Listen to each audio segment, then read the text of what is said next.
Deshaun had another good day. I thought it was really sharp yesterday as well. I think all of that work, Mary Kay, matters. I think the work that they do in this building together, the work they do outside the building, it all adds up. It's you've heard me say it before, it's added reps. So he's doing a nice job. Your career with the Vikings, was there ever a time you had to incorporate 3 new quarterbacks into a team in the same offseason? What challenges does that pose you and your quarterback staff? I don't recall, Tony. I'm sure I'm thinking back to when we got Kirk Cousins, and I think Trevor Siemian was new, so at least 2 new guys to that year.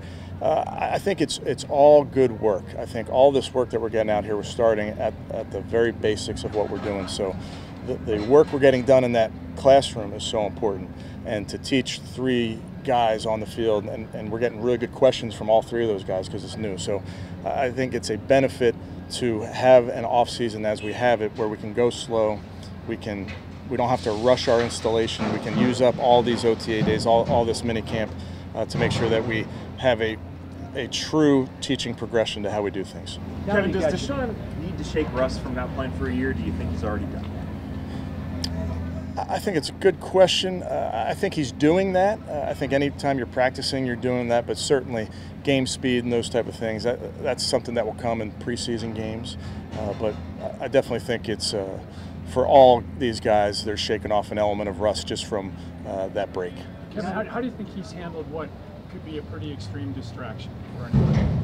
Yeah, I think Deshaun, like all of our guys, are professionals, and when they're here, we have a job to do, and we try very hard to, block out and leave outside, and make sure that we're focusing on the day-to-day tasks at hand when it comes to football. Can you talk about getting Jadeveon back and having him out here, and just kind of what that could give to the defense? Yeah, great to have JD back. He's a very active player, was very productive for us last season. He's very popular in this building, so having him in the meeting room and having him around the building, you felt his energy, and the guys were excited that he was here. I think you're missing Miles and Batonio today? Yeah, I think that's kind of filed under this is voluntary. We've never intimated that it's anything but voluntary. So the guys that are here obviously get good work out here with the coaches, but that's how we'll operate.